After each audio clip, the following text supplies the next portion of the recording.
ꯑꯩꯈꯣꯏꯒꯤ ꯍꯟꯗꯛ ꯂꯥꯛꯏꯕ ꯖꯨꯟ ꯊꯥꯒꯤ ꯇꯦꯔꯣ ꯀꯥꯔꯗ ꯔꯤꯗꯤꯡ ꯍꯥꯏꯐꯦꯠꯇꯪ ꯌꯦꯡꯃꯤꯟꯅꯔꯁꯦꯀꯣ ꯑꯗꯣ ꯖꯨꯟ ꯃꯟꯊꯁꯦ ꯀꯩ ꯒꯥꯏꯗꯦꯟꯁ ꯂꯩꯒꯦ ꯇꯧꯒꯗꯕ ꯇꯧꯔꯣꯏꯗꯕ ꯊꯕꯛ ꯏꯪꯈꯥꯡꯒꯤꯗ ꯑꯣꯏꯔꯣ ꯄꯩꯁꯥ ꯅꯨꯡꯁꯥꯒꯤꯗ ꯑꯣꯏꯔꯣ ꯍꯦꯜꯊꯇ ꯍꯥꯏꯔꯁꯦ ꯅꯠꯇ꯭ꯔꯒ ꯔꯤꯂꯦꯁꯟꯁꯤꯞꯇ ꯍꯥꯏꯔꯒꯁꯦ ꯑꯣꯚꯔꯑꯣꯜ ꯂꯣꯏꯅꯃꯛꯀꯣ ꯍꯥꯏꯗꯤ ꯑꯩꯒꯤ ꯏꯄꯣꯛ ꯅꯨꯃꯤꯠꯀꯤ ꯃꯇꯨꯡ ꯏꯟꯅ ꯑꯗꯨꯃꯥꯏꯅ ꯇꯧꯔꯒ ꯌꯦꯡꯉꯁꯦꯀꯣ ꯑꯗꯣ ꯖꯨꯟꯁꯦ ꯑꯣꯐꯂꯥꯏꯟ ꯀꯟꯁꯜꯇꯦꯁꯟꯁꯀꯤ ꯑꯣꯏꯅꯁꯨ ꯑꯩꯈꯣꯏꯒꯤ ꯁ꯭ꯇꯣꯔꯗ ꯂꯥꯛꯑꯒ ꯑꯗꯨꯝ ꯑꯣꯐꯂꯥꯏꯟ ꯀꯟꯁꯜꯇꯦꯁꯟꯁ ꯂꯧꯕꯤꯕ ꯌꯥꯒꯅꯤꯀꯣ ꯍꯥꯏꯗꯤ ꯖꯨꯟ ꯄꯨꯔꯥ ꯊꯥ ꯑꯃꯁꯦ ꯑꯩ ꯏꯝꯐꯥꯜꯗ ꯂꯩꯒꯅꯤꯀꯣ ꯑꯗꯨꯗꯨꯅ ꯑꯣꯐꯂꯥꯏꯟ ꯀꯟꯁꯜꯇꯦꯁꯟ ꯃꯈꯥꯗ ꯅꯝꯕꯔ ꯍꯥꯞꯆꯔꯝꯒꯦ ꯑꯗꯨꯗ ꯍꯥꯏꯐꯦꯠꯇꯪ ꯀꯣꯜ ꯇꯧꯔꯒ ꯑꯗꯨꯃꯥꯏꯅ ꯇꯧꯕꯤꯔꯣꯀꯣ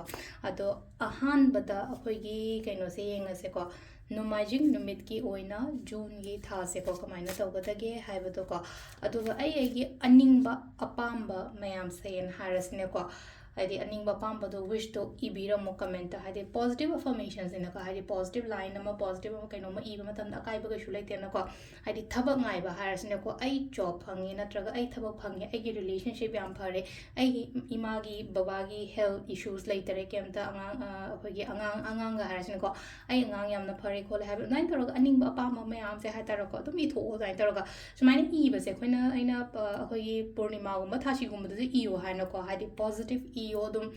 ꯐꯖꯔꯛꯆꯅꯤ ꯑꯣꯏꯖꯔꯛꯆꯅꯤ ꯍꯥꯏꯕꯒꯤ ꯊꯣꯠꯁꯦ ꯉꯁꯥꯏꯒꯤ ꯋꯥꯈꯟꯗꯣ ꯑꯐꯕꯔꯣꯝꯗ ꯑꯗꯨꯝ ꯄꯨꯅꯕꯒꯤꯗꯃꯛꯇꯅꯤꯀꯣ ꯁꯤꯁꯦ ꯑꯗꯣ ꯑꯗꯨꯝ ꯈꯜꯂꯒꯗꯤ ꯍꯥꯏꯗꯤ ꯄꯣꯠꯇꯣ ꯑꯦꯇ꯭ꯔꯦꯛ ꯇꯧꯋꯤꯗꯅ ꯑꯩꯈꯣꯏꯗ ꯑꯗꯨꯒꯤꯗꯃꯛꯇ ꯍꯥꯏꯖꯕꯅꯤꯀꯣ ꯑꯗꯣ ꯑꯍꯥꯟꯕꯗ ꯑꯩꯈꯣꯏ ꯅꯣꯡꯃꯥꯏꯖꯤꯡ ꯅꯨꯃꯤꯠꯀꯤ ꯌꯦꯡꯉꯁꯦꯀꯣ ꯅꯣꯡꯃꯥꯏꯖꯤꯡꯒꯤ ꯅꯨꯃꯤꯠꯀꯤ ꯑꯣꯏꯅ ꯑꯐꯕ ꯂꯥꯛꯄꯁꯨ ꯑꯣꯏꯁꯅꯨꯀꯣ ꯂꯣꯏꯅꯃꯛ ꯅꯨꯃꯤꯠ ꯈꯨꯗꯤꯡꯃꯛꯀꯤ ꯑꯗꯣ ꯅꯣꯡꯃꯥꯏꯖꯤꯡꯒꯤ ꯑꯣꯏꯅ ꯀꯔꯤ ꯂꯥꯛꯀꯦꯀꯣ ꯍꯟꯗꯛꯀꯤ ꯊꯥꯁꯦ ꯀꯃꯥꯏ ꯇꯧꯒꯗꯒꯦ ꯑꯗꯨꯗꯣ ꯌꯦꯡꯃꯤꯟꯅꯔꯁꯤꯀꯣ ꯃꯌꯥꯝ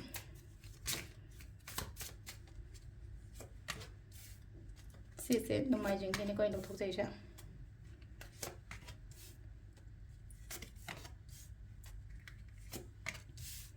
ꯁꯤ ꯂꯩꯔꯦ ꯅꯣꯡꯃꯥꯏꯖꯤꯡꯒꯤ ꯑꯍꯥꯟꯕꯒꯤꯀꯣ ꯀꯥꯔꯠꯁꯦ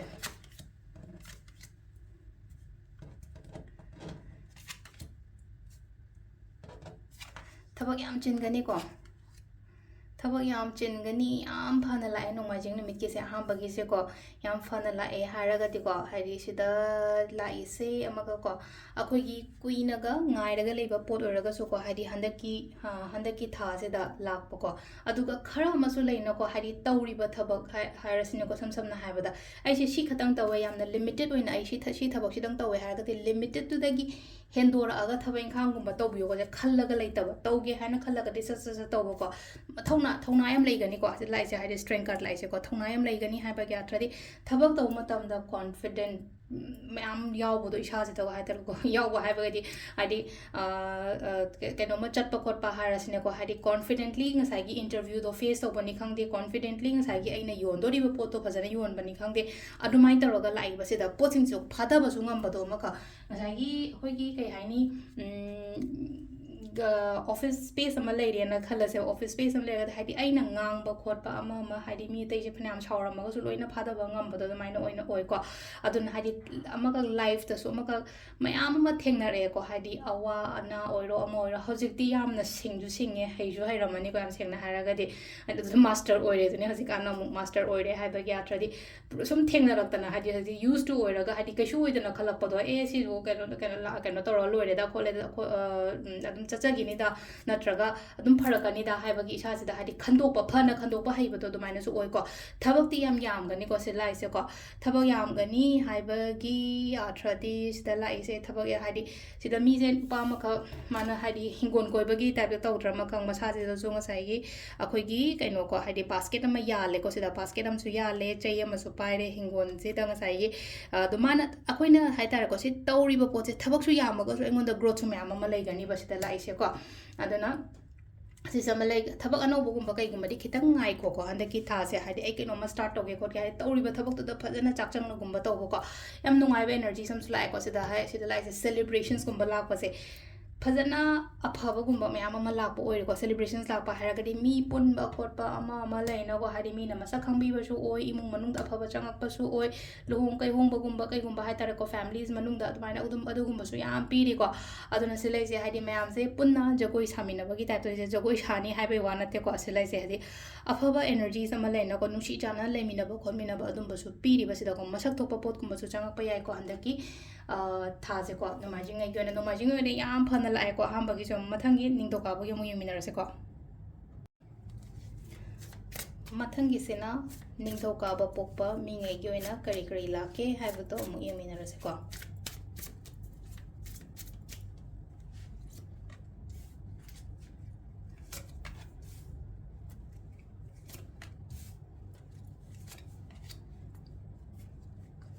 ꯁꯤꯅ ꯃꯟꯗꯦ ꯄꯣꯛꯄꯉꯩꯒꯤꯅꯤꯀꯣ ꯃꯟꯗꯦ ꯄꯣꯛꯄꯉꯩꯁꯦ ꯀꯔꯤ ꯀꯔꯤꯅꯣ ꯁꯤ ꯂꯥꯛꯏꯁꯦꯀꯣ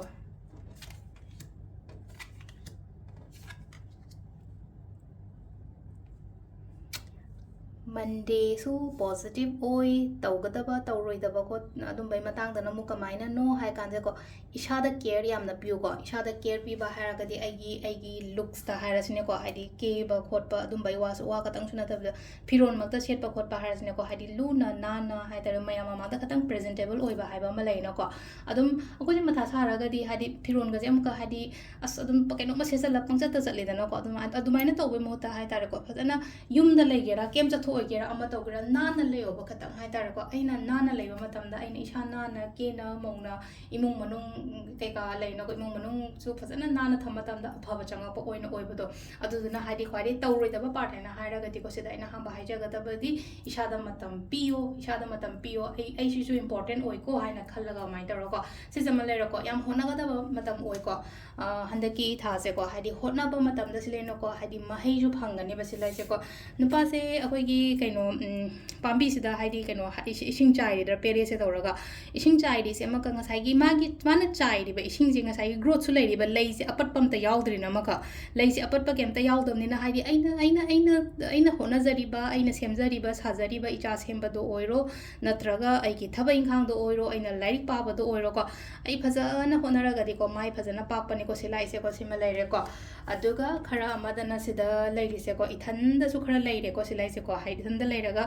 ꯏꯊꯟꯗꯁꯨ ꯂꯩꯕ ꯑꯗꯒꯤ ꯋꯥꯈꯜꯒꯨꯝꯕ ꯄꯨꯛꯅꯤꯡꯒꯨꯝꯕ ꯅꯨꯡꯁꯤꯕ ꯈꯣꯠꯄ ꯑꯗꯨꯝꯕꯁꯨ ꯑꯣꯏꯅ ꯑꯣꯏꯀꯣ ꯑꯗꯨꯒ ꯂꯝꯕꯤꯁꯨ ꯑꯗꯨꯝ ꯂꯥꯛꯀꯅꯤ ꯁꯤ ꯂꯥꯛꯏꯁꯦꯀꯣ ꯆꯤꯡ ꯅꯨꯡ ꯃꯌꯥꯝ ꯑꯃ ꯂꯩꯔꯦꯀꯣ ꯆꯤꯡ ꯍꯥꯏꯔꯒꯗꯤ ꯑꯣꯕꯁꯇꯦꯀꯜꯁꯅꯤꯀꯣ ꯑꯃꯔꯣꯝꯗꯗꯤ ꯆꯤꯡꯁꯦ ꯍꯦꯛꯇ ꯒ꯭ꯔꯣꯡ ꯒ꯭ꯔꯣꯡ ꯍꯦꯛꯇ ꯆꯠꯄ ꯌꯥꯗꯦꯅ ꯀꯥꯈꯠꯄ ꯈꯣꯠꯀꯠꯄ ꯍꯥꯏꯕ ꯑꯃ ꯂꯩꯅꯀꯣ ꯉꯁꯥꯏꯒꯤ ꯃꯥꯒꯤ ꯆꯤꯡꯁꯦ ꯃꯝꯁꯨ ꯃꯝꯃꯦ ꯃꯝꯃꯒꯁꯨ ꯉꯁꯥꯏꯒꯤ ꯊꯥ ꯃꯉꯥꯜꯁꯤꯅ ꯃꯉꯣꯟꯗ ꯂꯝꯕꯤ ꯑꯃ ꯀꯔꯤ ꯑꯃ ꯄꯤꯔꯤꯕ ꯑꯗꯨꯗꯨꯅ ꯀꯃꯥꯏꯅ ꯇꯧꯒꯦ ꯍꯥꯏ ꯀꯥꯟꯁꯤꯗ ꯍꯥꯏꯗꯤ ꯁꯤꯗ ꯂꯥꯛꯏꯁꯦ ꯍꯥꯏꯗꯤ ꯐꯅ ꯀꯩꯅꯣ ꯇꯧꯁꯅꯣ ꯄ꯭ꯔꯣꯕ꯭ꯂꯦꯝꯁ ꯂꯩꯁꯅꯣ ꯑꯃ ꯇꯧꯁꯅꯣ ꯍꯥꯏꯗꯤ ꯏꯁꯣꯔꯁꯤꯅ ꯑꯩꯈꯣꯏꯗ ꯑꯩꯉꯣꯟꯗ ꯂꯝꯕꯤ ꯁꯣꯏꯗꯅ ꯄꯤꯔꯛꯀꯅꯤꯕꯀꯣ ꯂꯝꯕꯤ ꯄꯤꯔꯛꯄ ꯑꯃ ꯂꯩꯔꯦ ꯁꯤ ꯂꯩꯅꯀꯣ ꯄꯜꯁ ꯑꯃ ꯂꯩꯔꯦꯀꯣ ꯁꯤꯗ ꯂꯥꯛꯏꯁꯦ ꯄꯜꯁ ꯑꯃ ꯂꯩꯁꯦ ꯍꯥꯏꯗꯤ ꯉꯁꯥꯏꯒꯤ ꯑꯩꯈꯣꯏꯒꯤ ꯀꯩꯅꯣꯁꯤꯒꯤ ꯃꯅꯨꯡꯁꯤꯗꯀꯣ ꯁꯦꯜꯁꯤꯒꯤ ꯃꯅꯨꯡꯁꯤꯗ ꯀꯔꯤ ꯌꯥꯎꯋꯦ ꯌꯥꯎꯔꯝꯃꯣꯏꯗ꯭ꯔꯥ ꯌꯥꯎꯔꯝꯒꯗ꯭ꯔꯥ ꯈꯪꯕ ꯅꯠꯇꯦꯅꯀꯣ ꯁꯤ ꯂꯥꯛꯏꯁꯦꯀꯣ ꯍꯥꯏꯗꯤ ꯁꯨꯃꯥꯏꯅ ꯈꯨꯗꯣꯡꯆꯥꯕ ꯑꯃ ꯌꯥꯝ ꯊꯥꯖꯗꯕꯤꯗ ꯀꯩꯅꯣꯝꯃ ꯑꯩꯉꯣꯟꯗ ꯐꯪꯕꯁꯨ ꯄꯤꯔꯤꯀꯣ ꯁꯤꯗ ꯑꯗꯨꯒ ꯂꯥꯁꯀꯤ ꯁꯤꯗ ꯂꯥꯛꯏꯁꯦ ꯁꯤꯁꯨ ꯉꯁꯥꯏ ꯅꯩꯅꯈ꯭ꯔꯦꯀꯣ ꯂꯥꯁꯀꯤ ꯁ꯭ꯇꯥꯔ ꯂꯥꯛꯄꯁꯦ ꯂꯩꯅꯀꯣ ꯁ꯭ꯇꯥꯔ ꯂꯥꯛꯄꯁꯦ ꯏꯁꯣꯔꯗ ꯊꯥꯖꯕ ꯊꯝꯃꯣ ꯑꯩꯒꯤꯗꯃꯛꯇ ꯃꯥꯁꯤꯅ ꯕ꯭ꯂꯦꯁꯤꯡꯁ ꯃꯌꯥꯝ ꯑꯃ ꯄꯤꯒꯅꯤꯀꯣ ꯂꯥꯏ ꯈꯣꯏꯔꯝꯃꯣ ꯁꯤ ꯅꯨꯄꯤꯁꯦ ꯑꯃꯈꯛ ꯂꯥꯏ ꯈꯣꯏꯔꯝꯕꯒꯤ ꯇꯥꯏꯞꯇ ꯇꯧꯗ꯭ꯔꯥ ꯃꯦꯅꯤꯐꯦꯁꯇꯦꯁꯟꯒꯨꯝꯕ ꯇꯧꯗꯅ ꯈꯣꯠꯇꯅ ꯌꯥꯝꯅ ꯋꯥꯈꯜ ꯅꯨꯡꯉꯥꯏꯅ ꯏꯪꯅ ꯁꯥꯟꯇꯤꯗ ꯐꯝꯃꯒ ꯃꯥ ꯀꯩꯅꯣ ꯂꯩꯖꯔꯤꯁꯦꯀꯣ ꯍꯪꯆꯤꯛ ꯂꯥꯡꯅ ꯑꯗꯨ ꯁꯤ ꯂꯩ ꯃꯇꯝꯁꯤꯗ ꯍꯥꯏꯗꯤ ꯑꯩꯈꯣꯏꯅ ꯍꯣꯞ ꯊꯝꯕ ꯌꯥꯏꯀꯣ ꯍꯟꯗꯛꯀꯤ ꯊꯥꯁꯦ ꯍꯣꯞ ꯊꯝꯕꯤꯌꯣ ꯄꯣꯖꯤꯇꯤꯕꯤꯇꯤ ꯏꯁꯥ ꯏꯊꯟꯗ ꯃꯣꯇꯤꯕꯦꯇꯦꯠ ꯑꯣꯏꯌꯣ ꯍꯥꯏꯗꯤ ꯃꯤꯅ ꯑꯩꯉꯣꯟꯗ ꯂꯥꯛꯑꯒ ꯃꯣꯇꯤꯕꯦꯠ ꯇꯧꯕꯤꯕ ꯃꯍꯨꯠꯇ ꯑꯩ ꯏꯁꯥ ꯏꯊꯟꯗ ꯃꯣꯇꯤꯕꯦꯠꯀꯨꯝꯕ ꯑꯣꯏꯕ ꯈꯣꯠꯄ ꯑꯗꯨꯃꯥꯏꯅ ꯇꯧꯔꯒꯀꯣ ꯑꯗꯣ ꯁꯤꯗ ꯂꯩꯔꯦ ꯑꯩꯈꯣꯏꯒꯤ ꯃꯟꯗꯦꯒꯤ ꯑꯣꯏꯅꯀꯣ ꯄꯔꯁꯅꯦꯜ ꯀꯟꯁꯜꯇꯦꯁꯟꯁ ꯂꯧꯕꯤꯅꯤꯡꯕ ꯂꯩꯔꯒꯁꯨ ꯃꯈꯥꯗ ꯅꯝꯕꯔ ꯍꯥꯞꯆꯔꯝꯒꯦꯀꯣ ꯑꯗꯨꯗ ꯀꯟꯇꯦꯛ ꯇꯧꯕꯤꯔꯣꯀꯣ ꯑꯣꯐꯂꯥꯏꯟ ꯂꯥꯛꯑꯒ ꯏꯁꯥꯅ ꯂꯧꯖꯔꯒ ꯀꯥꯔꯠꯇꯣ ꯑꯗꯨꯃꯥꯏꯅ ꯇꯧꯔ ꯌꯦꯡꯅꯕꯀꯣ ꯑꯗꯣ ꯁꯤꯗ ꯂꯩꯔꯦ ꯑꯩꯈꯣꯏꯒꯤ ꯃꯟꯗꯦꯒꯤꯀꯣ ꯃꯊꯪꯒꯤ ꯇ꯭ꯌꯨꯁꯗꯦꯒꯤ ꯂꯩꯍꯥꯎꯄꯣꯛꯒꯤ ꯑꯃꯨꯛ ꯌꯦꯡꯃꯤꯟꯅꯔꯁꯦꯀꯣ ꯃꯊꯪꯒꯤꯁꯤꯅ ꯂꯩꯕꯥꯛ ꯄꯣꯛꯄ ꯅꯨꯃꯤꯠꯀꯤ ꯂꯩꯕꯥꯛ ꯄꯣꯛꯄ ꯅꯨꯃꯤꯠꯀꯤꯁꯦ ꯀꯔꯤ ꯀꯔꯤ ꯂꯥꯛꯀꯦ ꯍꯥꯏꯕꯗꯣ ꯑꯃꯨꯛ ꯌꯦꯡꯉꯁꯦꯀꯣ ꯍꯟꯗꯛꯀꯤ ꯖꯨꯟ ꯃꯟꯊꯁꯦ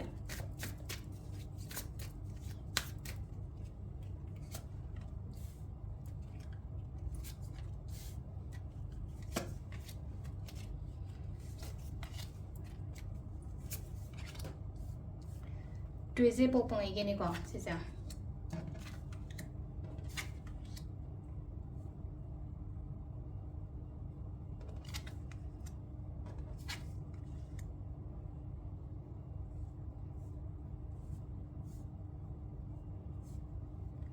ꯂꯩꯕꯥꯛ ꯄꯣꯛꯄꯒꯤ ꯑꯣꯏꯅ ꯁꯤꯗ ꯂꯥꯛꯏꯁꯦ ꯀꯣ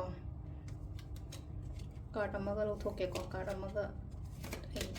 ꯂꯧꯊꯣꯛꯅꯤꯡꯕꯁꯨ ꯑꯣꯏꯔꯦ ꯁꯤꯗꯀꯣ ꯑꯗꯣ ꯁꯤꯗ ꯈ꯭ꯋꯥꯏ ꯑꯍꯥꯟꯕꯗꯀꯣ ꯑꯩꯈꯣꯏꯒꯤ ꯂꯥꯛꯏꯕ ꯀꯥꯔꯠꯁꯦꯀꯣ ꯏꯁꯥꯗ ꯀꯦꯌꯔ ꯄꯤꯕ ꯑꯃꯗꯤ ꯇꯧꯔꯦꯀꯣ ꯍꯥꯏꯗꯤ ꯋꯥꯈꯜ ꯅꯨꯡꯉꯥꯏꯅ ꯀꯦꯅ ꯃꯧꯅ ꯂꯩꯌꯣꯀꯣ ꯌꯥꯝꯅ ꯍꯥꯏꯇꯥꯔꯦꯀꯣ ꯁꯤ ꯂꯥꯛꯏꯁꯦꯀꯣ masa nanba dress set bang sai ke ba haraga lipstick kajal do na haidi ke ba nate ko haidi phiro nan na leiba imung manung nan na leiba adu so adu da ni ko khoi da pha ba chang to jinga sai gi haidi kajal tap tai na lipstick tap tai na perfume tap tai na adu na so ke no tawre ko khwai first da imung manung nan ba adu ga isha gi aina seli ba phiro do aman boy tar so nan na selo almain tar ga de hai tar engon da amuk ke hena pha ba gumba kai gumba track to gani ko mating la kani ko mi na mating gumba kai gumba tarok pa kolak pa dum ba khara pi ri ko sida mi na mating gumba tawrakani adu ga relationship yam phajana lai ko silai se ko relationship yam phajana lai le nungsi chana na lai mina ba khot mina ba mai tar ko isha gi na haidi spirituality room da hai tar ko ishor da thaja ba phawrok pa hai tar ko silai se haidi posin je phara ga di ishor ji da khoina haidi moi je ma ka ningjang ni na khoina haidi phara ga di lai khoram ba je ma ka thawai yaw na ga amuk ke na khoram ning ba do silai no ko haidi lai tin gi kai gi matang da ga har jo manifestation gumba kai gumba je thawai yaw na taw gani ba sida lai ko tawbo matam da engon da ngasai gi universe na haidi blessings ma yam piri ba universe na ishor sina engon da chambi ba e nang na adu tawrim ni na haidi phangjo ko khojo ko hai ba gi dumai na hai dai ma na bor ma kari ma mai tor piri ko sida pot khara lotion ba yai ko lotion ba yai haraga di kamai na haidi problems na traga ai apan gumba kai gumba lai raga di lotion ba aduga marak da khara isha sida aki ba gumba kai gumba phau ga ni ko kaino ma tauge hai ba matam da ki ga no ko adugi matang do da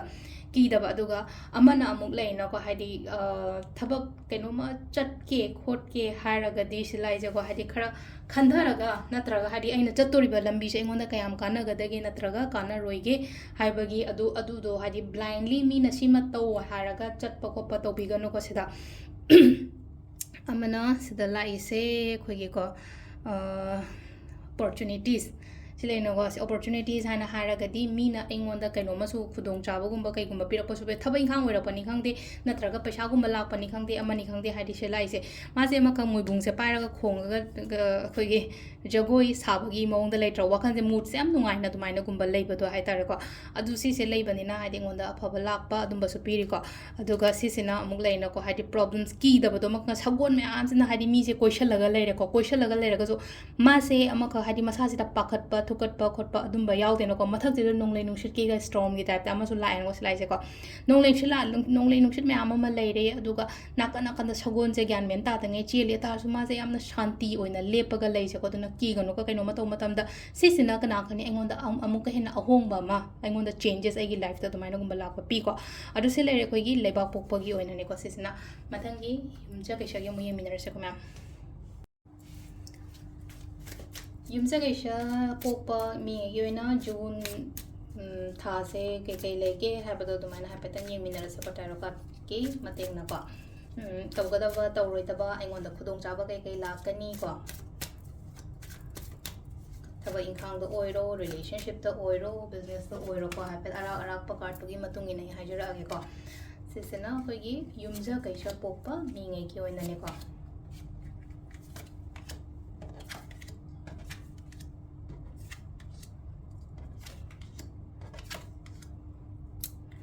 kitang yet pa pan ba khot pa khra lai gani ko samna habada legally oiraga su leina ko yenaraga leiba khotpa dumaina khara leiri ko leiraga su steina ko hadi result haina harasina ko result ti positive oina hai tar positive oina lakani hojiki oina hadi yenaraga chayyenaraga leiba gi type dumai tar ko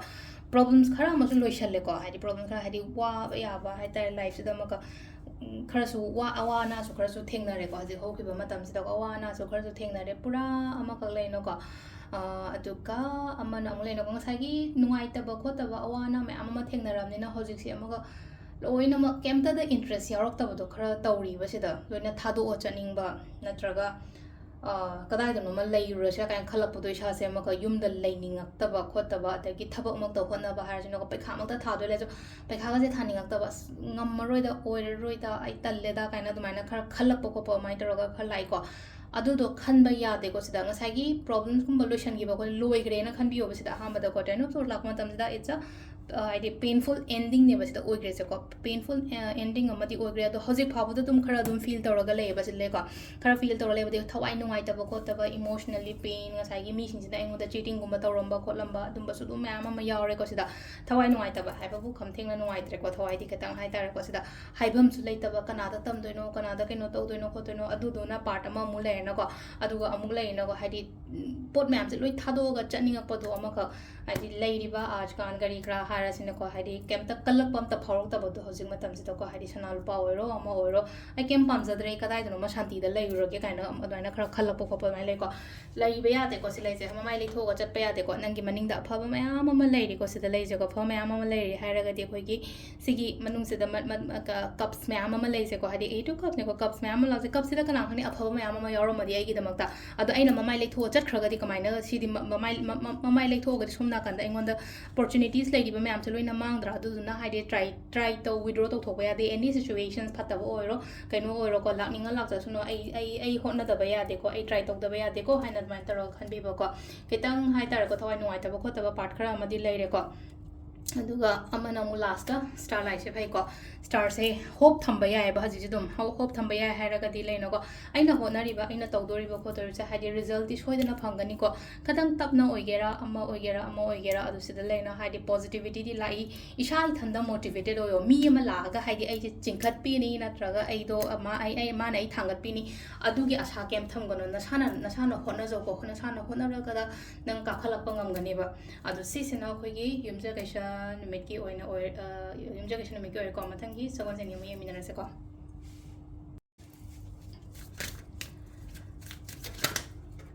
ꯃꯊꯪꯒꯤꯁꯤꯅ ꯁꯒꯣꯜꯁꯦꯟ ꯄꯣꯛꯄ ꯃꯤꯉꯩꯒꯤꯀꯣ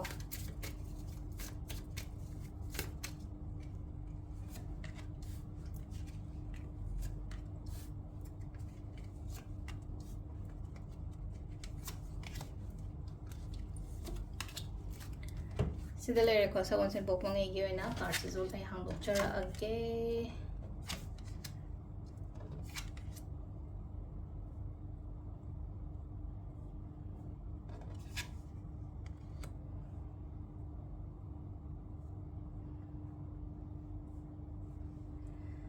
ꯊꯃꯣꯏ ꯈꯔ ꯀꯜꯂꯣ ꯊꯃꯣꯏ ꯈꯔ ꯀꯜꯂꯣ ꯍꯥꯏꯕꯒꯤ ꯑꯥꯔꯊꯗ ꯏꯃꯣꯁꯅꯦꯂꯤꯒꯨꯝꯕ ꯀꯩꯒꯨꯝꯕ ꯌꯥꯝ ꯀꯥ ꯍꯦꯟꯅ ꯆꯠꯀꯅꯨꯀꯣ ꯁꯤꯗ ꯂꯩꯅ ꯈꯤꯇꯪ ꯄ꯭ꯔꯦꯛꯇꯤꯀꯦꯜ ꯑꯣꯏꯌꯣ ꯂꯥꯏꯐꯁꯦ ꯑꯃꯈꯛ ꯈꯤꯇꯪ ꯄ꯭ꯔꯦꯛꯇꯤꯀꯦꯜ ꯑꯣꯏꯌꯣ ꯁꯝꯅ ꯍꯥꯏꯔꯕꯗ ꯊꯕꯛ ꯑꯃ ꯆꯪꯕ ꯃꯇꯝꯗ ꯅꯠꯇ꯭ꯔꯒ ꯍꯥꯏꯗꯤ ꯖꯒꯥ ꯑꯃꯗ ꯆꯪꯕ ꯃꯇꯝꯗ ꯑꯩꯅ ꯃꯥꯏ ꯄꯥꯛꯇ ꯌꯥꯗꯦꯀꯣ ꯍꯥꯏꯅ ꯑꯗꯨꯁꯨ ꯈꯟꯕꯤꯌꯨꯀꯣ ꯁꯤꯂꯥꯏꯁꯦꯀꯣ ꯍꯥꯏꯗꯤ ꯃꯤꯅ ꯉꯝꯍꯟꯗꯕ ꯌꯥꯔꯤꯉꯩꯀꯣ ꯃꯤꯅ ꯉꯝꯍꯟꯗꯕ ꯈꯣꯠꯇꯕ ꯑꯗꯨꯗꯨꯃ ꯂꯩꯔꯦꯀꯣ ꯄꯩꯁꯥ ꯅꯨꯡꯁꯥ ꯀꯩꯒꯨꯝꯕ ꯍꯥꯏꯗꯤ ꯈꯔꯗꯤ ꯑꯗꯨꯝ ꯂꯥꯛꯀꯅꯤꯀꯣ ꯈꯣꯔꯁꯁꯨ ꯈꯔ ꯑꯗꯨꯝ ꯈꯔ ꯍꯥꯏꯗꯤ ꯑꯔꯅꯤꯡ ꯑꯦꯛꯁꯄꯦꯟꯗꯤꯆꯔꯒ ꯀꯝꯄꯦꯌꯔ ꯇꯧꯕ ꯃꯇꯝꯗ ꯉꯁꯥꯏꯒꯤ ꯑꯦꯛꯁꯄꯦꯟꯗꯤꯆꯔꯁꯤꯅ ꯍꯦꯟꯅ ꯆꯠꯄꯒꯤ ꯇꯥꯏꯞꯇ ꯑꯃ ꯇꯧꯕꯗꯣ ꯍꯥꯏꯗꯤ ꯁꯝꯅ ꯍꯥꯏꯔꯕꯗ ꯂꯨꯄꯥ ꯂꯤꯁꯤꯡ 10 ꯂꯥꯛ ꯃꯇꯝꯗ 13 ꯀꯣꯔꯁ ꯇꯧꯋꯦꯗꯣ ꯑꯗꯨꯒꯤ ꯇꯥꯏꯞꯅꯤꯀꯣ ꯑꯗꯨꯅ ꯈꯤꯇꯪ ꯁꯦꯚꯤꯡꯁ ꯅꯨꯡꯕꯤꯡ ꯀꯩꯀꯥ ꯍꯥꯏꯇꯥꯔꯦꯀꯣ ꯁꯤꯒꯤ ꯄꯣꯠ ꯃꯌꯥꯝꯁꯦ ꯈꯔ ꯀꯩꯅꯣꯒꯨꯝꯕ ꯇꯧꯕꯤꯌꯨꯀꯣ ꯕꯦꯂꯦꯟꯁꯁꯨ ꯇꯧꯋꯣ ꯏꯁꯥꯅꯀꯣ ꯑꯗꯨꯒ ꯕꯦꯂꯦꯟꯁ ꯇꯧꯕꯗ ꯉꯁꯥꯏꯒꯤ ꯍꯣꯏ ꯕꯦꯂꯦꯟꯁ ꯐꯅ ꯇꯧꯔꯒꯁꯨ ꯆꯠꯄꯒꯤ ꯋꯦ ꯅꯠꯇ꯭ꯔꯒ ꯑꯃ ꯑꯗꯨꯝ ꯂꯥꯛꯑꯦꯒ ꯍꯥꯏꯔꯒꯗꯤ ꯁꯝꯅ ꯍꯥꯏꯔꯕꯗ ꯍꯥꯏꯗꯤ ꯈꯔ ꯔꯦꯃꯤꯗꯤꯁ ꯃꯆꯥꯒꯨꯝꯕ ꯈꯔ ꯐꯣꯂꯣ ꯇꯧꯕꯤꯕ ꯌꯥꯏꯀꯣ ꯍꯥꯏꯗꯤ ꯀꯩꯅꯣ ꯇꯧꯔꯒ ꯍꯥꯏꯗꯤ ꯈ꯭ꯔꯤꯁꯇꯜ ꯔꯦꯃꯤꯗꯤꯁꯅꯤ ꯈꯪꯗꯦ ꯅꯠꯇ꯭ꯔꯒ ꯑꯇꯩ ꯁꯨꯝ ꯃꯦꯅꯤꯐꯦꯁꯇꯦꯁꯟꯒꯨꯝꯕ ꯀꯩꯒꯨꯝꯕ ꯇꯧꯕ ꯈꯣꯠꯄ ꯑꯗꯨꯝꯕ ꯃꯌꯥꯝꯗꯣ ꯈꯔ ꯐꯣꯂꯣ ꯇꯧꯔꯒꯀꯣ ꯑꯗꯨꯃꯥꯏꯅ ꯂꯩꯀꯣ ꯑꯗꯨꯒ ꯑꯃꯅꯀꯣ ꯍꯥꯏꯗꯤ ꯄ꯭ꯔꯣꯕ꯭ꯂꯦꯝꯁꯇꯒꯤ ꯊꯣꯛꯂꯛꯄ ꯑꯣꯏꯅꯁꯨ ꯑꯣꯏꯀꯣ ꯍꯟꯗꯛꯀꯤ ꯀꯩꯅꯣꯁꯦꯀꯣ ꯍꯟꯗꯛꯀꯤ ꯊꯥꯁꯦ ꯑꯩꯉꯣꯟꯗ ꯂꯩꯔꯝꯕ ꯄ꯭ꯔꯣꯕ꯭ꯂꯦꯝꯁ ꯀꯔꯤ ꯀꯔꯥ ꯍꯛꯆꯥꯡ ꯅꯨꯡꯉꯥꯏꯇꯕꯅꯤ ꯈꯪꯗꯦ ꯑꯃꯅꯤ ꯈꯪꯗꯦꯀꯣ ꯑꯗꯨꯗꯒꯤ ꯇꯞꯅ ꯑꯣꯚꯔꯀꯝ ꯇꯧꯔꯒ ꯊꯣꯛꯂꯛꯄ ꯈꯣꯠꯄ ꯑꯗꯨꯝꯕꯒꯤ ꯃꯑꯣꯡꯗꯁꯨ ꯑꯗꯨꯃꯥꯏꯅ ꯇꯧꯔꯒ ꯂꯥꯛꯑꯦꯀꯣ ꯁꯤꯗ ꯂꯥꯛꯏꯁꯦꯀꯣ ꯑꯗꯨꯒ ꯑꯃꯅ ꯀꯩꯅꯣ ꯂꯥꯛꯏꯁꯦ ꯍꯥꯏꯇꯥꯔꯦꯀꯣ ꯍꯥꯏꯗꯤ ꯃꯤꯅ ꯃꯔꯝ ꯑꯣꯏꯔꯒ ꯍꯥꯏꯗꯤ ꯏꯃꯨꯡ ꯃꯅꯨꯡꯁꯨ ꯀꯩꯅꯣ ꯇꯧꯍꯟꯒꯅꯨꯀꯣ ꯁꯝꯅ ꯍꯥꯏꯔꯕꯗ ꯍꯥꯏꯗꯤ ꯏꯃꯨꯡꯁꯤꯗ mi ꯑꯇꯣꯞꯄ XYZ ꯑꯃ ꯂꯥꯛꯑꯒ ꯍꯥꯏꯗꯤ ꯏꯟꯚꯣꯜቭ ꯇꯧꯍꯜꯂꯒ ꯑꯩ ꯏꯃꯨꯡ ꯃꯍꯤ ꯂꯥꯡꯍꯟꯕ ꯈꯣꯠꯍꯟꯕ ꯌꯥꯔꯤꯉꯩ ꯍꯥꯏꯇꯥꯔꯦꯀꯣ ꯑꯦꯚꯣꯏꯗ ꯇꯧꯕ ꯁꯤꯁꯦ ꯃꯤꯒꯤ ꯃꯋꯥ ꯂꯧꯗꯕ ꯍꯥꯏꯇꯥꯔꯦ ꯏꯁꯝ ꯁꯝꯅ ꯍꯥꯏꯔꯕꯗ ꯃꯤꯒꯤ ꯃꯋꯥ ꯂꯧꯗꯕ ꯃꯤꯅ ꯉꯥꯡꯁꯤꯜꯂꯛꯄ ꯈꯣꯠꯆꯤꯜꯂꯛꯄ ꯁꯤꯒꯨꯝꯕ ꯃꯌꯥꯝꯁꯦꯀꯣ ꯏꯟꯚꯣꯜቭ ꯁꯨꯡꯇꯧ ꯇꯧꯍꯟꯗꯕ ꯁ꯭ꯄꯦꯁꯦꯜꯂꯤ ꯀꯄꯜꯁꯀꯤ ꯀꯩꯒꯤ ꯃꯔꯛꯇ ꯍꯥꯏꯔꯁꯤꯅꯦꯀꯣ ꯌꯨꯝ ꯄꯥꯟꯕ ꯑꯣꯏꯔꯣ ꯄꯥꯟꯗ꯭ꯔꯤꯕ ꯑꯣꯏꯔꯣ ꯁꯤ ꯂꯩꯅꯀꯣ ꯍꯥꯏꯗꯤ ꯃꯤ ꯊꯔꯗ ꯄꯥꯔꯇꯤ ꯏꯟꯚꯣꯜꯚꯃꯦꯟ ꯑꯣꯏꯔꯒ ꯍꯥꯏꯗꯤ ꯅꯕꯥꯅꯤꯒꯤ ꯃꯔꯛꯇ ꯈꯤꯇꯪ ꯅꯨꯡꯉꯥꯏꯇꯕ ꯈꯣꯠꯇꯕꯒꯨꯝꯕ ꯀꯩꯒꯨꯝꯕ ꯑꯗꯨꯃꯥꯏꯅ ꯑꯣꯏꯅ ꯂꯥꯛꯑꯦꯀꯣ ꯁꯤ ꯂꯥꯛꯏꯁꯦꯀꯣ ꯑꯗꯨꯒ ꯑꯃꯅ ꯁꯤꯗꯁꯨ ꯁꯨꯃꯥꯏꯅ ꯍꯥꯏꯀꯣ ꯁꯝꯅ ꯍꯥꯏꯕꯁꯤꯗ 10 ꯄꯥꯏꯔꯒ ꯑꯃ ꯂꯩꯔꯤꯁꯦꯀꯣ 10 ꯄꯥꯏꯔꯒ ꯑꯃꯅ ꯂꯨꯛꯊꯔ ꯂꯩꯔꯤꯕ ꯃꯤꯁꯦ ꯑꯣꯏꯅꯤꯡꯕ꯭ꯔꯥ ꯅꯠꯇ꯭ꯔꯒ 10 ꯄꯥꯏꯔꯒ ꯑꯃꯒ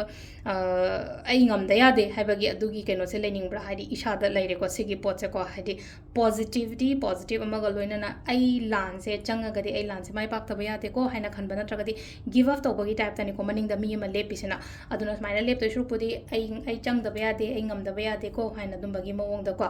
ꯑꯗꯨꯒ ꯁꯤ ꯂꯩꯅꯀꯣ ꯍꯥꯏꯗꯤ ꯍꯧꯖꯤꯛꯁꯦ ꯊꯕꯛ ꯏꯪꯈꯥꯡ ꯇꯧꯕꯁꯦ ꯈꯤꯇꯪ ꯃꯩ ma hai tar ko ma pa mai chum da bagi ta to ko ma pa mai chum da ko to to se tha ma ni le ra ga si gi pot myam si ko ha di loina mak track ta la ka ni ko track ta la ka ni adu gi mathak ta le no ai gi aning ba ai na pa mi ba kholi ba myam se hai tar ko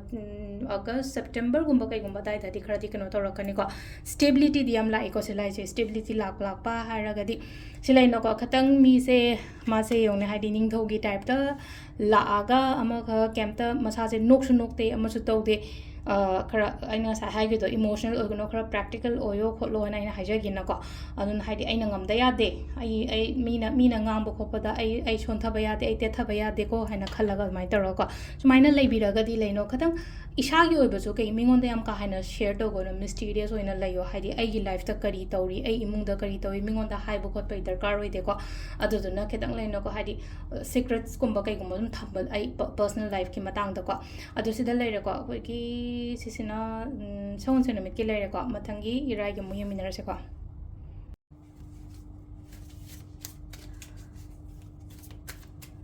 mathangi se na Friday namit ki ko irai pokpa mi gi na kai kai lege habado do do masu yeminara se ko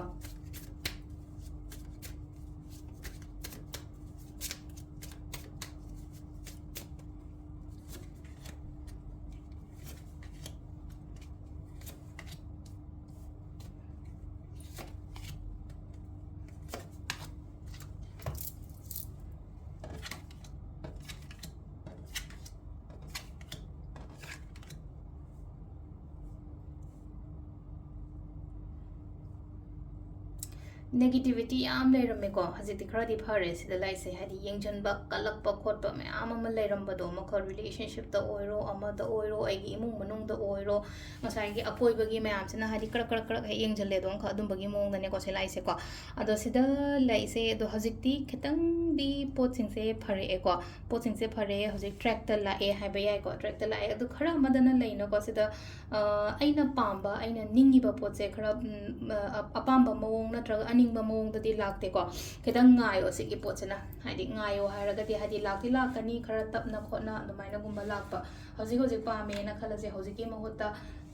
akoigi chahi loram dai gumba da ga he koirakpa hai tare ko samna hai bada hingo nung kari khra gi oiro yum kai chaba oiro ma oiro khara tapna admaina gumba la ko ina oi ko thaba inkhang tongmina bada kana gani ko mi ga pullaga thabak tongmina ba khotpa adum bagi matang da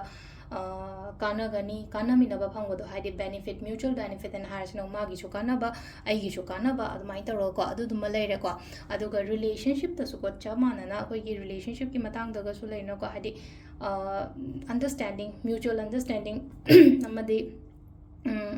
amana ama phajana hai tare ko yamna compatible oiba mong da gumba lai ko wakhan su yamna nungai gani ko lam tu chatpa khotpa ama adum ba su piri aduga wakhan nungai gani aduga sida amana mu leno ko yamna positivity khara su lai ko energy se am positive oina khara ma lai ba energy se positive oina la pa ni na akoina kai tawba hope thamo hadi future gi damak da aina tawri ba thabak se gi damak da hope thamo isha thanda yamna hadi motivated ohenba mina motivate to bi bana taba isha na isha motivate obado adu isha na ai sima tawda ba ya de ko isha da importance bi da ba ya de ko ngaro bi no khanaw je ga ngai tre isha thanda isha da matam pi ba haraga di ai se top most priority da number 1 da ai thamoko irai popomi na hare ko irai popomi irai again magi rule to planet ka hadi Venus a luxury planet ne bam sheng na haraga di ado sedal lai no ko nungai gai phaba khotpa adum badi dum pi di pi gani ko ado marak ta ngasai gi yengjan ba khochan ba sugumba mayam se na aingon da khatang hai tare ko hadi pot se mi se yengjalaga di khra di lai ba jani se gi pot mayam se hadi yengjan ba khochan matam da ngasai chumna lakchagada poto na thairage chatkibagumba adu se khara hai tare ko phataba energy se dum akhoi da kai gumba hai tare somna solaga di ai aura natraga ai energy sina solaga di hek mi neng chilappo de hek pale dunyang ka aduni ko silai se ko aduna kai to botai hai di manifestations gumba kai gumba to biyo ko yaringe aura isha ki energy se positive oina ba positive oina thamo especially thashi purnima gumba ko gumba jo wakhan nungai ba khalo nungai phama tamda ngasai gi create to duine ba ina se the positive energy zama adu create to bodu da ngasai positivity ꯑꯗꯨ ꯃꯌꯥꯝ ꯑꯃ ꯂꯩꯔꯒꯗꯤ ꯃꯤꯅ ꯈꯤꯇꯪ ꯅꯦꯒꯦꯇꯤꯕꯤꯇꯤ ꯉꯁꯥꯏꯅ ꯍꯥꯏꯗꯤ ꯌꯦꯡꯁꯤꯜꯂꯛꯄꯗ ꯑꯣꯏꯔꯣ ꯀꯩꯅꯣ ꯇꯧꯕ ꯑꯣꯏꯔꯣ ꯆꯥꯝꯃꯗꯨ ꯍꯥꯏꯗꯤ 100% ꯑꯩꯒꯤ ꯑꯦꯅꯔꯖꯤꯁꯦ ꯌꯥꯝ ꯄꯣꯖꯤꯇꯤቭ ꯑꯣꯏꯔꯒꯗꯤ ꯃꯤꯅ ꯐꯅ 20% ꯊꯥꯖꯜꯂꯛꯀꯦꯔꯥ 30% ꯊꯥꯖꯜꯂꯛꯀꯦꯔꯥ ꯀꯩꯁꯨ 70% ꯑꯃ ꯑꯩꯅ ꯉꯝꯅ ꯆꯠꯀꯅꯤꯀꯣ ꯑꯗꯨꯗꯨꯅ ꯍꯥꯏꯗꯤ ꯁꯤꯗ ꯈꯔ ꯂꯩꯀꯣ ꯍꯥꯏꯗꯤ ꯏꯁꯥꯒꯤ ꯑꯣꯔꯥ ꯑꯦꯟ ꯑꯦꯅꯔꯖꯤꯁꯦ ꯄꯣꯖꯤꯇꯤቭ ꯑꯣꯏꯅ ꯊꯝꯕꯤꯕ ꯈꯣꯠꯄꯤꯕꯀꯣ ꯑꯗꯣ ꯁꯤ ꯂꯩꯅꯀꯣ ꯍꯥꯏꯗꯤ ꯕ꯭ꯂꯦꯁꯤꯡꯁꯨ ꯏꯁꯣꯔꯅꯁꯨ ꯆꯥꯟꯕꯤꯕꯁꯨ ꯑꯗꯨꯝ ꯑꯣꯏꯒꯅꯤꯕ ꯑꯩꯅ ꯇꯧꯔꯨꯕꯗꯨꯅ ꯏꯁꯣꯔꯁꯨ ꯅꯤꯡꯉꯣ ꯍꯥꯏꯗꯤ ꯀꯅꯥ ꯂꯩꯇꯦꯀꯣ ꯍꯥꯏ ꯑꯩꯈꯣꯏꯒꯤꯗꯤ ꯀꯅꯥ ꯂꯩꯇꯦ ꯍꯥꯏꯔꯒꯗꯤ ꯏꯁꯣꯔ ꯂꯩꯔꯤꯀꯣ ꯍꯥꯏꯕꯗꯣ ꯑꯗꯨꯃꯥꯏꯅ ꯇꯧꯔꯒ ꯏꯁꯥꯒꯤ ꯅꯤꯡꯖꯔꯤꯕ ꯑꯩꯅ ꯊꯥꯖꯖꯕ ꯏꯁꯣꯔꯗꯣ ꯅꯤꯡꯕꯤꯕꯀꯣ ꯑꯗꯣ ꯁꯤꯗ ꯂꯩꯔꯦꯀꯣ ꯏꯔꯥꯏ ꯅꯨꯃꯤꯠꯀꯤ ꯂꯥꯁꯀꯤ ꯊꯥꯡꯖ ꯅꯨꯃꯤꯠꯀꯤ ꯑꯃꯨꯛ ꯌꯦꯡꯃꯤꯟꯅꯔꯁꯦꯀꯣ ꯂꯥꯁꯀꯤ ꯊꯥꯡꯖ ꯅꯨꯃꯤꯠꯀꯤ ꯑꯃꯨꯛ ꯌꯦꯡꯉꯁꯦꯀꯣ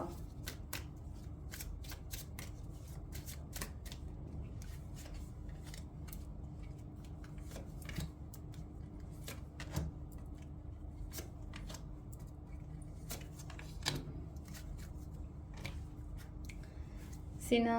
ꯑꯩꯈꯣꯏꯒꯤ ꯊꯥꯡꯖ ꯄꯣꯛꯄꯉꯩꯒꯤꯀꯣ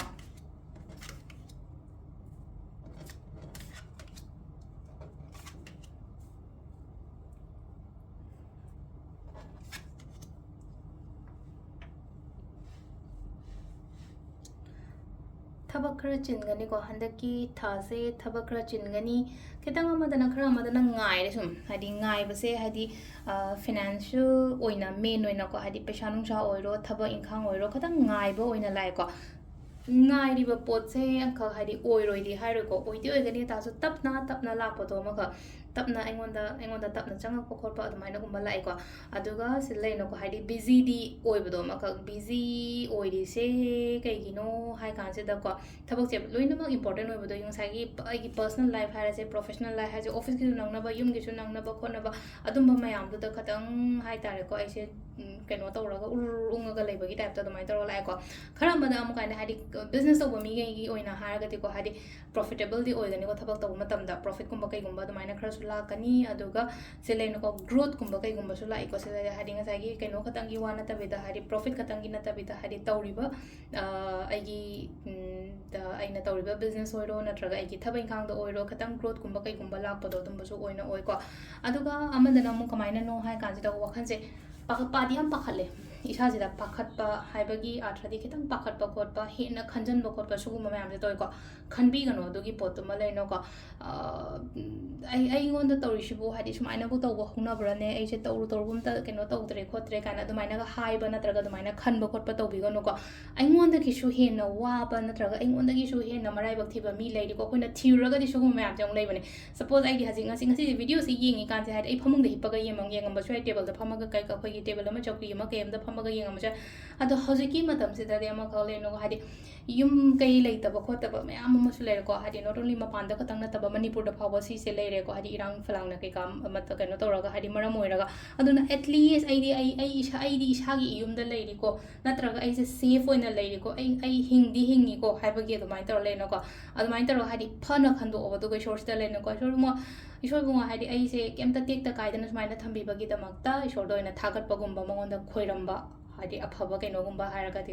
ꯍꯥꯏꯗꯤ ꯑꯩꯈꯣꯏꯅ ꯒ꯭ꯔꯥꯇꯤꯇ꯭ꯌꯨꯠ ꯑꯅ ꯍꯥꯏꯔꯁꯤꯅꯦꯀꯣ ꯍꯥꯏꯗꯤ ꯏꯁꯣꯔꯁꯦ ꯊꯥꯒꯠꯄ ꯑꯩꯉꯣꯟꯗ ꯄꯤꯕꯤꯔꯤꯕ ꯃꯌꯥꯝꯁꯤꯒꯤꯗꯃꯛꯇ ꯑꯩꯉꯣꯟꯗ ꯀꯩꯅꯣ ꯇꯧꯔꯤꯕ ꯃꯌꯥꯝꯁꯤꯒꯤꯗꯃꯛꯇ ꯑꯦꯠꯂꯤꯁ ꯑꯩ ꯆꯔꯥ ꯐꯥꯎꯕꯗꯤ ꯍꯦꯟꯗꯦꯗꯅ ꯉꯁꯤꯒꯤ ꯅꯨꯃꯤꯠꯇ ꯈꯇꯪ ꯋꯥꯕ ꯈꯣꯠꯄ ꯑꯃ ꯍꯧꯅ ꯁꯥꯅꯤ ꯃꯤꯑꯣꯏꯕ ꯑꯣꯏꯅ ꯄꯣꯛꯎꯕꯅꯤꯅ ꯈꯔꯗꯤ ꯐꯦꯁ ꯇꯧ ꯇꯥꯔꯦꯅ ꯑꯗꯨ ꯇꯥꯔꯒꯁꯨ ꯑꯗꯨꯃꯥꯏꯅ ꯋꯥꯔꯦꯅ ꯑꯩ ꯒꯤꯞ ꯑꯞ ꯇꯧꯕꯗꯤ ꯌꯥꯗꯕꯅꯤꯅ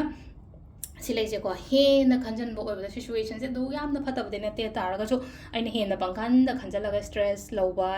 ꯁ꯭ꯇ꯭ꯔꯦꯁ ꯑꯦꯟ ꯑꯦꯟꯖꯥꯏꯇꯤ ꯂꯧꯕ ꯗꯤꯄ꯭ꯔꯦꯁꯀꯨꯝꯕ ꯑꯣꯏꯕ ꯈꯣꯠꯄꯀꯣ ꯑꯗꯨꯃꯥꯏꯅ ꯑꯗꯨꯗꯣ ꯈꯇꯪ ꯍꯥꯏꯇꯥꯔꯦ ꯑꯦꯕꯣꯏꯗꯀꯨꯝꯕ ꯇꯧꯕꯤꯌꯨꯀꯣ ꯁꯤ ꯑꯦꯕꯣꯏꯗ ꯇꯧꯔꯒꯗꯤ ꯌꯥꯝ ꯐꯒꯅꯤꯀꯣ ꯀꯩꯒꯤꯅꯣ ꯍꯥꯏ ꯃꯇꯝꯗ ꯍꯥꯏꯇꯥꯔꯦ ꯃꯊꯥ ꯁꯥꯔꯒ ꯁꯨꯝ ꯎꯡꯉꯒ ꯂꯩꯔꯒꯗꯤ ꯊꯕꯛ ꯏꯪꯈꯥꯡ ꯑꯅꯧꯕ ꯂꯥꯛꯄꯗ ꯑꯩꯈꯣꯏꯗ ꯎꯕ ꯐꯪꯗꯦꯗꯅꯀꯣ ꯍꯥꯏꯗꯤ ꯇꯦꯟꯁꯟꯁꯀꯨꯝꯕ ꯂꯩꯔꯒꯗꯤ ꯐꯃꯨꯡꯗ ꯁꯝꯅ ꯍꯥꯏꯔꯕꯗ ꯌꯨꯝ ꯑꯃꯗ ꯑꯩꯁꯦ ꯐꯃꯨꯡꯗ ꯑꯩ ꯕꯦꯗꯔꯨꯝꯗ ꯇꯨꯝꯃꯒ ꯂꯩꯌꯦꯅ ꯈꯜꯂꯁꯦ ꯑꯩ ꯀꯣꯟꯗꯣꯡꯁꯤꯗꯗꯤ ꯍꯥꯏꯗꯤ ꯃꯤꯁꯤꯅ ꯑꯩꯉꯣꯟꯗ ꯈꯨꯗꯣꯡꯆꯥꯕ ꯀꯩꯒꯨꯝꯕ ꯑꯃ ꯄꯣꯔꯛꯑꯦ ꯉꯁꯥꯏ ꯑꯩꯅ ꯌꯨꯝꯗꯨꯗꯒꯤ ꯅꯠꯇ꯭ꯔꯒ ꯃꯄꯥꯟ ꯊꯣꯛꯎꯗ꯭ꯔꯒꯗꯤ ꯐꯪꯉꯣꯏꯗꯅꯀꯣ ꯑꯗꯨꯒꯤ ꯄꯣꯠꯇꯨꯅꯤꯀꯣ ꯁꯤ ꯍꯥꯏꯁꯦꯀꯣ ꯍꯥꯏꯗꯤ opportunities new job new career ꯑꯗꯒꯤ ꯅ꯭ꯌꯨ ꯕꯤꯖꯅꯦꯁꯀꯨꯝꯕ ꯀꯩꯒꯨꯝꯕ ꯑꯗꯨꯝꯕ ꯈꯔ ꯂꯥꯛꯄ ꯈꯣꯠꯄ ꯑꯗꯨꯃꯥꯏꯅ ꯄꯤꯔꯤꯀꯣ ꯑꯗꯨꯒ ꯍꯣꯠꯁꯨ ꯍꯣꯠꯅꯒꯗꯕ ꯃꯇꯝꯅꯤꯀꯣ ꯍꯥꯏꯗꯤ ꯑꯩꯅ ꯍꯣꯠꯅꯔꯤꯕ ꯑꯩꯅ ꯀꯩꯅꯣ ꯇꯧꯔꯤꯁꯦ ꯂꯦꯝꯅꯗꯤ ꯑꯝꯇ ꯃꯥꯡꯉꯣꯏꯕ ꯑꯗꯣ ꯁꯤꯗ ꯂꯩꯔꯦ ꯊꯥꯡꯖ ꯅꯨꯃꯤꯠꯀꯤ ꯑꯣꯏꯅ ꯇꯥꯔꯣ ꯀꯥꯔꯗ ꯔꯤꯗꯤꯡ ꯃꯌꯥꯝ ꯍꯟꯗꯛꯀꯤ ꯖꯨꯟ ꯃꯟꯊꯀꯤꯀꯣ ꯊꯦꯡꯛ ꯌꯨ